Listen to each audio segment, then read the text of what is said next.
Welcome to the Life of Being podcast, where we talk about all things life from a healthcare perspective all around the world. I'm your host, Kelly Tan, and in each episode, we'll explore stories, science, and wisdom to help you live well, think deeper, and express life fully.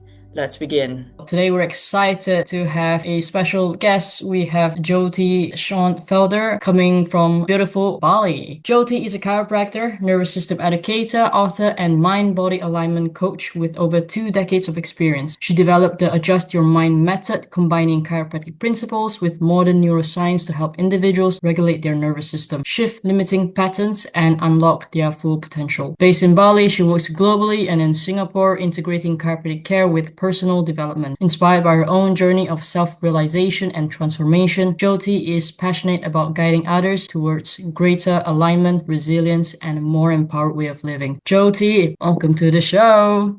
Thank you. Thank you. I'm So excited. happy to be here. Excited to dive into your story, Jyoti. Shall we start by you sharing your story in terms of how you came into chiropractic and then using your own personal experience towards the journey to where you are at the moment?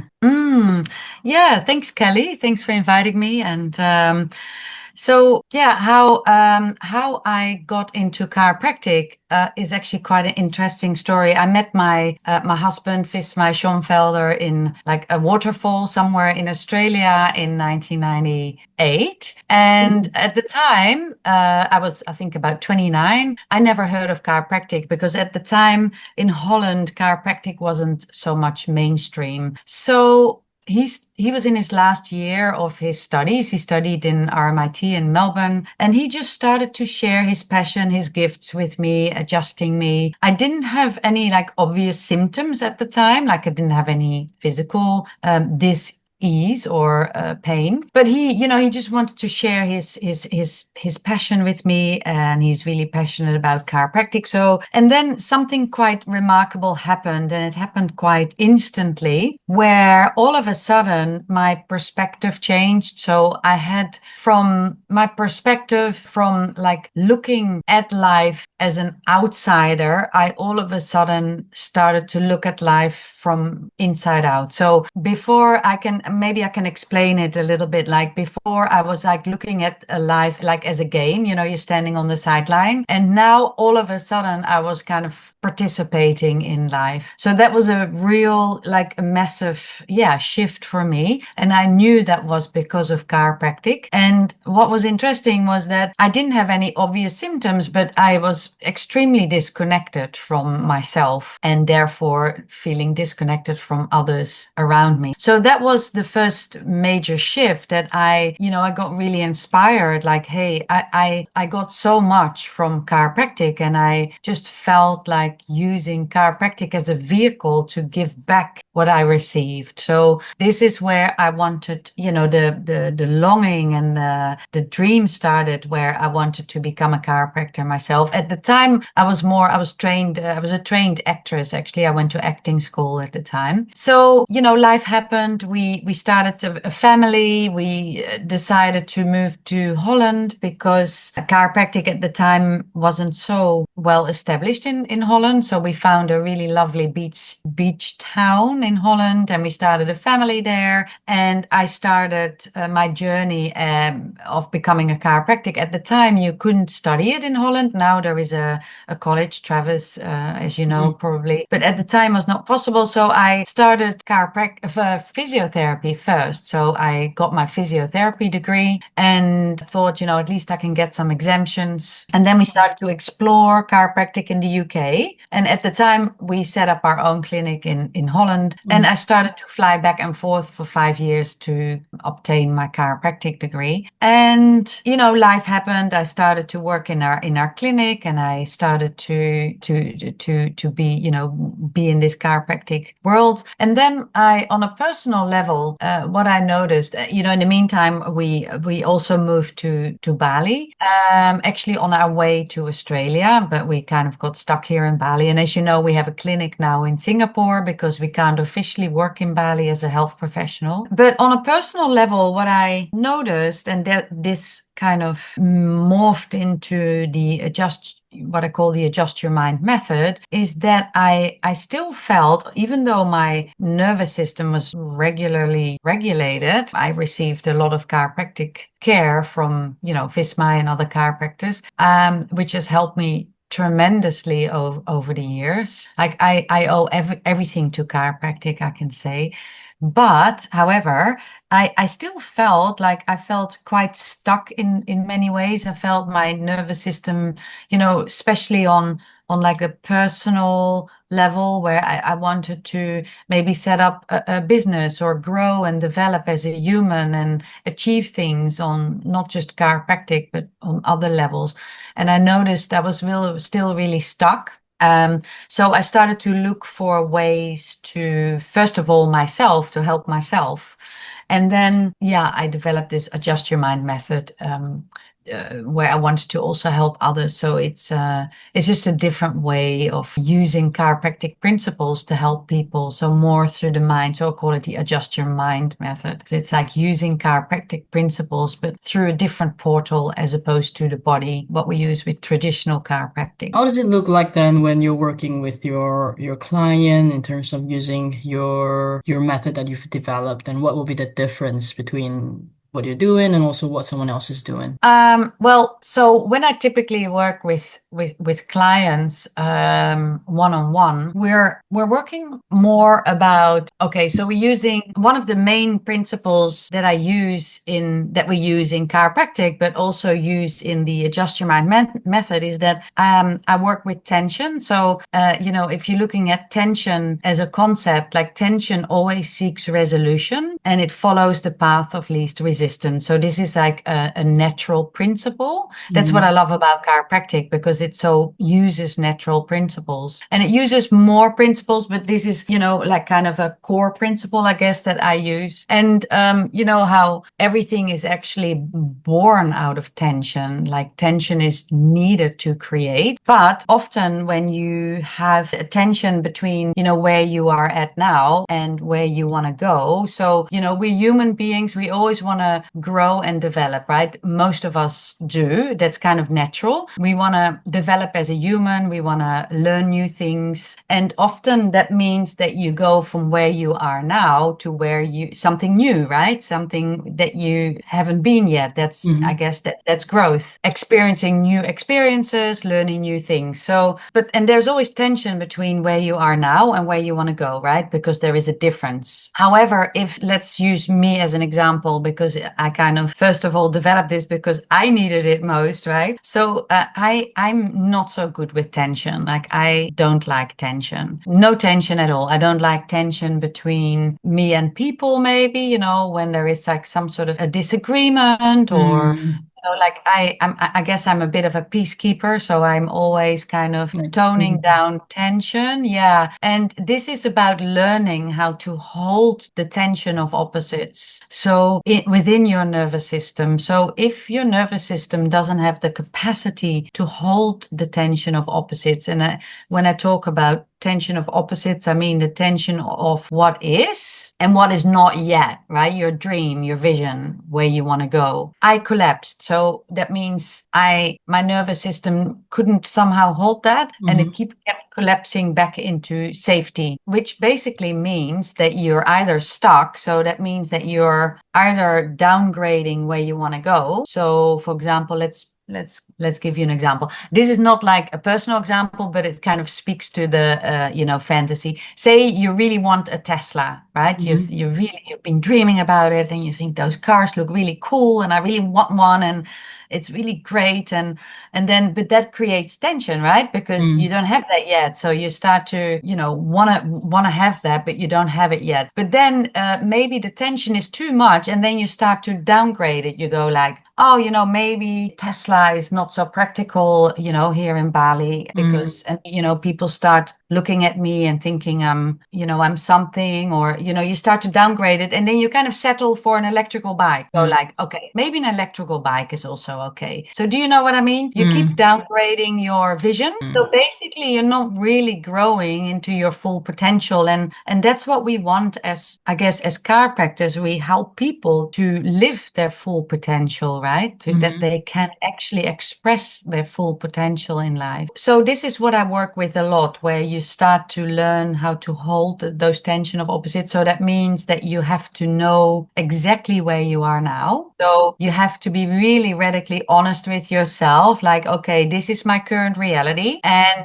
this is where I want to go. So what do I actually want? What do I actually want? So and that's what a lot of people also I noticed, and me included earlier on, is not really clear. Like a lot of people don't actually know what they want. Mm. And a lot of people also don't really acknowledge their current reality. So this is, yeah, these are things that I work with. And I guess you can relate it to the chiropractic care as well, because people come in with pain. So they often, right? So they have a certain current reality. They have pain in the back, let's Mm. say, and they want something else. They want, more. They want to maybe play tennis again, or they want to become a better parent, or they want to become a better partner, or they want to work, or they want something, right? Mm-hmm. Mm-hmm. And then, you kind of guide them to that through the chiropractic adjustment. So it's relatable to that. But this is just more applied to, yeah, your personal life. Like Mm. it's very different. Do you know what I mean? Yeah, it's more like Yeah. personal development, and also Yeah. mindset plays a big role in terms of what Yeah. you're doing, isn't it? So Yeah, yeah.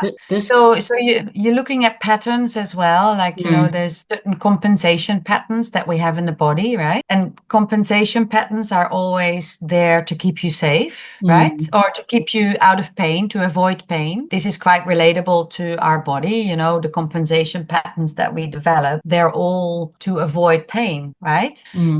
But we have the same patterns that we develop in our emotions, in our mind, in our mental patterns. So the mind and the body are really not so separate. I think one important question that I have when I was listening to one of your interviews also, and you probably get this a lot, how would people know themselves better in terms of who they are, and also what do they want? It's probably a Yeah. question they tend to get. Yes, yes. So, I mean, I believe that this journey that we've been gifted, part of the goal, I guess, is to get to know yourself better. Yes, so to get to know yourself better, I guess, is the overall goal.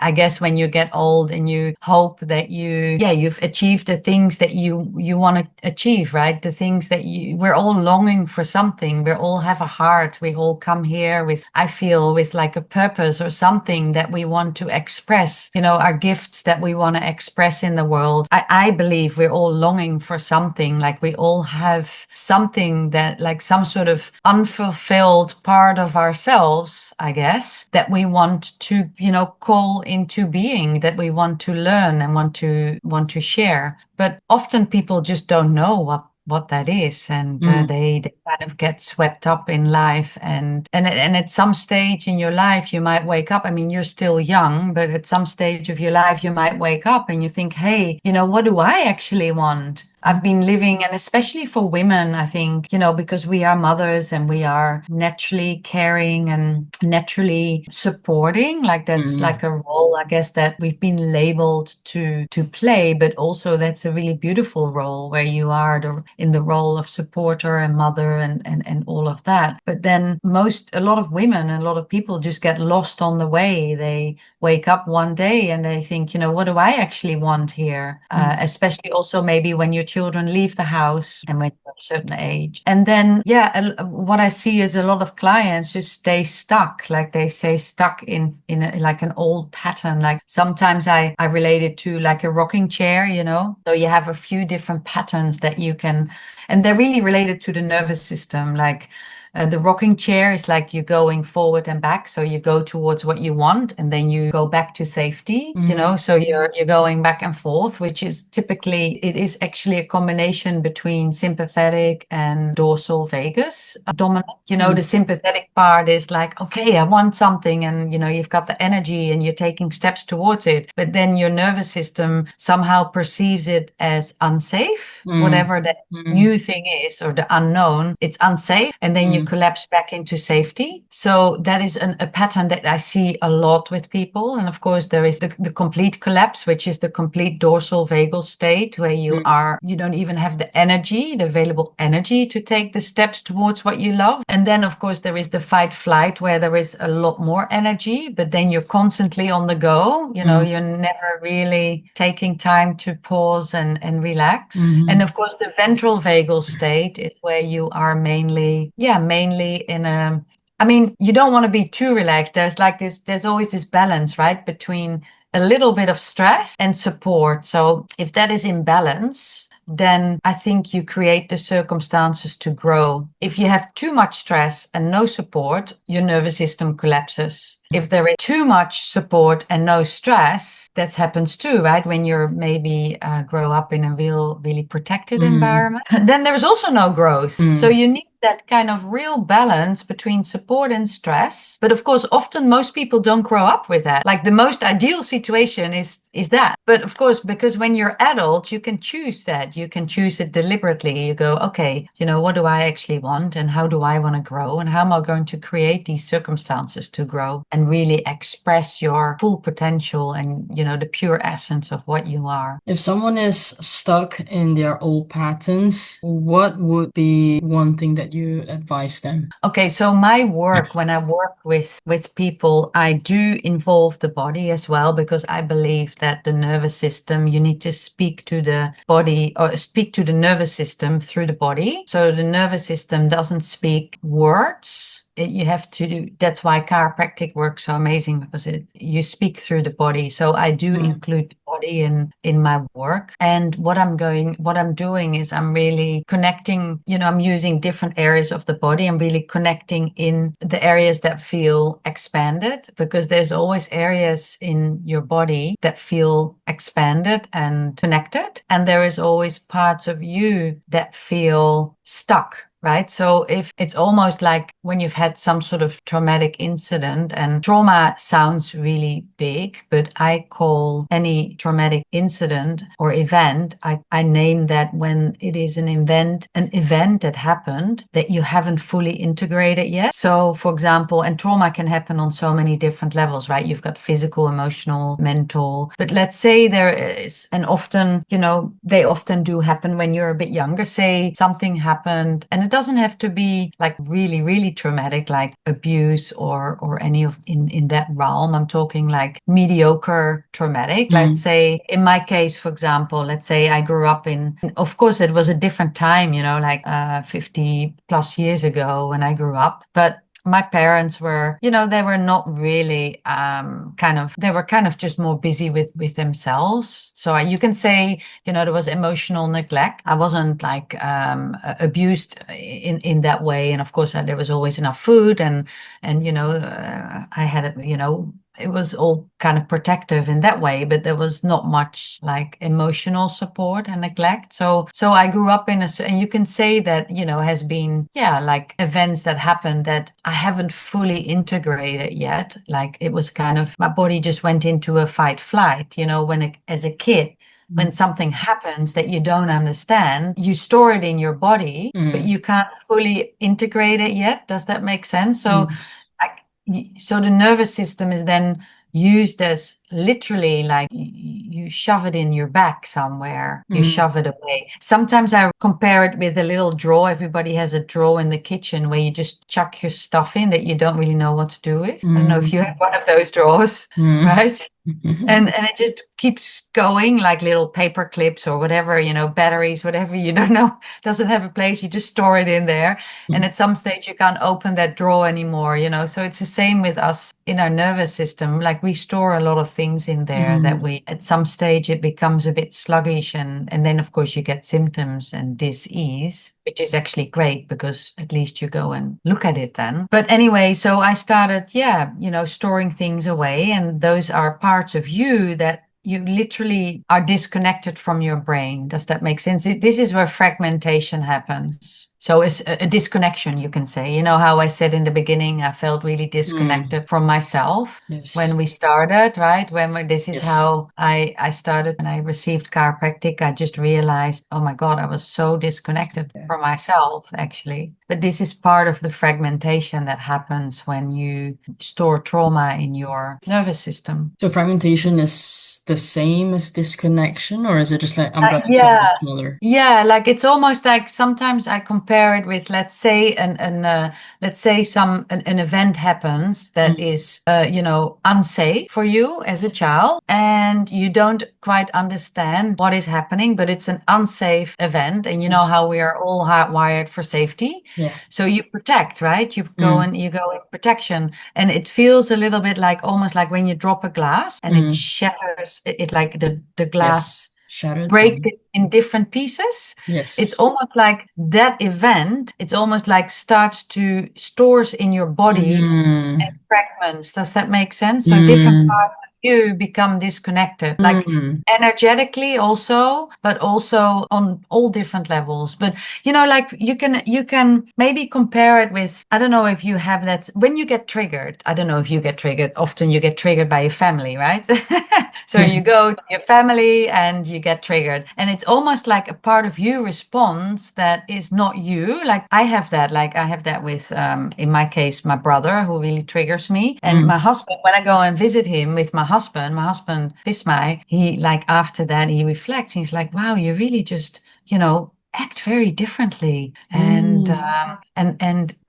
it's like an unconscious like trigger response. It's almost like a reflex. So with a reflex, when you tap your ten and then you respond, it's like you're responding, but it doesn't go through your Brain, it just goes through prefrontal the cortex. It doesn't go through your brain. It doesn't go mm. through the input doesn't go Yes. through your Prefrontal. conscious prefrontal cortex. It's kind of a reflex response. You just go, somebody says something and you just snap, or you feel Mm. emotional, or you, right? Mm. Mm. Uh, Mm. that is really a sign that there is some sort of part of you that is still, yeah, longing for that part of you needs to be sent home, right? Mm. Back home to you. Like, that part of you is still kind of standing outside in the dark, and it's not part of the whole of you. So I work with that. I work with sending parts of you back home. And I guess chiropractic does that, but I do that a little bit more consciously using the emotions, using the mind, using, the body and the nervous system. What would be one advice that you'll advise your younger self? Ah, wow, that's a really nice question. The other day I found a card of a quote of somebody, and I actually put it up in our practice room, and it said, everything I do for my 17-year-old, or, my younger self, my 17-year-old self. And I thought that was so nice. Like, gosh, like, what would I advise my younger self? Like, I actually many things, but one of the things that you realize when you get a little bit older is just to really just enjoy life. Life is to be lived and celebrated, and not to take everything too seriously. I've always been a real, hard worker, and you finish things, and now I'm a little bit more like, hey, I just really only do the things that really excite me. Just do what excites you, and it doesn't mean that you don't have to work, because I love my work, but I'm not doing things anymore that don't excite me, actually. Mm. Yeah, just have, connect with the joy of life, and connect with things that are really joyful. And yeah. Joy. What brings Mm. you joy then, Jyoti? What brings me joy is my animals. I love being surrounded by my animals. You have Like, I have a cats? dog and a cat, and I love nature. I love being outside in nature, and we Mm. live close to the beach, and I do really love my work a lot. Like, Mm. I love helping people and connecting with people, really forming like heart connections with people. Mm.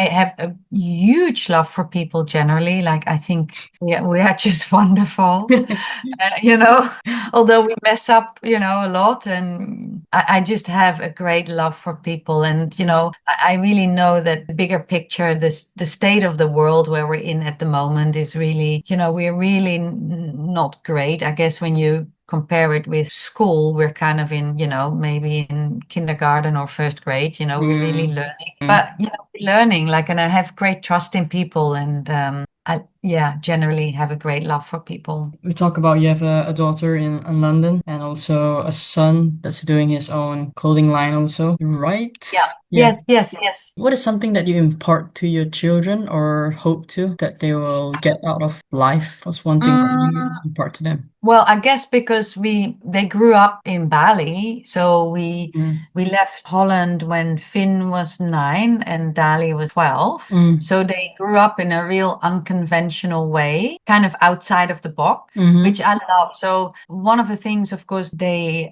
grew up with was very multicultural. Like Bali has so many different cultures, which I Mm. love. So they were in a class with at least 10 different cultures, and so we have a very international life, and they're Mm. still very international. Mm-hmm.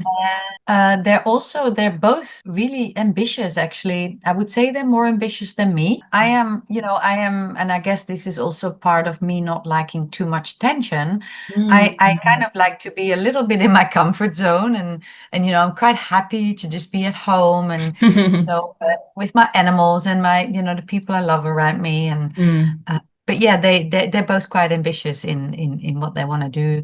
Dali is a beautiful painter. Like, she actually has a solo exhibition next week in London. So Mm. we're going there, and she is acting and works in a casino at the moment as a poker Mm. dealer. Okay. Very unconventional. And Finn is actually very entrepreneurial. He's setting up his own business at the moment. He's only 22, very hard Mm. worker. Yeah, we just always gave them a lot of experiences. Like, we always say that we love spend our money on experiences. We've never really, I mean, we have a beautiful house and we, live really nicely, but we spend more money on experiences than Mm. things, I would say. So we've always taken our kids, like, we went on a world trip with the Mm. kids here. So we went traveling to India, to Sri Lanka. We went all over the place with when they were young. They were 8 Mm. and 11. So we've always experienced a lot with them. And that's what you hope that obviously with the exposure and experience they have, they're seeing life more than not just staying in the Yeah, same yeah, place. They're more, they have a really expanded kind of yeah. vision of life and of, like, Mm. very global. They're real global citizens, and they Mm. really both have like a huge heart. They really have the heart at the right place. I mean, they're really chiropractic kids, right? They've been had chiropractic care since they were like 30 minutes. Yeah. Yeah, so they have a huge advantage of Mm. getting chiropractic care since they were so young, and just have two parents that really love them. And I guess we're really lucky that we're still together, Visma and I. So they Yeah. kind of a steady relationship as a parents, which is Yeah. also really nice. Yeah. That's the best thing that you can give them in terms of the environment for them and watch them grow. Yeah. Yeah, and again, that balance between support and stress. So Mm. giving them a little bit of stress, otherwise you don't grow, and healthy stress, and Yes. supporting them on the way. We're coming towards the end of the conversation. I know we just started barely scratching the surface and we have so much things to dive upon. But before we wrap things up, where would be the best place to find you then, Jyoti? Well, you can connect with me through it's called adjustyourmind.com, so which is Mhm. like Website. my Yes. website. I think all my details are there, Yes. and Instagram, probably just my personal Instagram, Dr. Jyoti Schonfelder. So, And maybe Bisma, I probably spoke with you about Ring as well, which is our yes. next project Yes. that, we're both really, really busy and excited. We haven't really spoken about that, but that's our Mhm. next project. Yeah, and the Uh, tour is next week, so we'll leave all the details, your website yeah, details, the coloring details, yeah, anything you wanna share with the audience and listener, just yeah. send it over and I'll put it in the description also when this is up. Yeah. Oh, great, great. Yes, so we can add cowering. Yes, yes, definitely, definitely. Before we just stop recording with this, what would be one phrase, one quote that you would like to lift the listeners to? Wow. Well, Yes, well, okay, to really embrace tension. So to learn to sit in tension, if you feel any tension, if you feel any discomfort because you're not there yet, and Mm, that's fine. Like that's tension is good. It's the energy we need because everything to create anything you need tension or energy, right? mm. And energy is actually comes from the difference between the opposites. So if you really be able to sit in that tension of the opposites, something new emerges that is magical. Yeah. What a great place to wrap up that conversation together. So thank you so much for sharing your story, your experience, and your knowledge with us, Jyoti. And hopefully we'll have Very some welcome. things we need to discuss. But thanks so much Yes. for sharing with your story then, Yes. Jyoti. You're welcome. You're welcome. Thank you for tuning in to the Life of Being podcast. Let us know what is your one key takeaway from this episode. And if this conversation inspired you, share it with a friend who might find it helpful today. Until next time, take care of your health and take care of your being.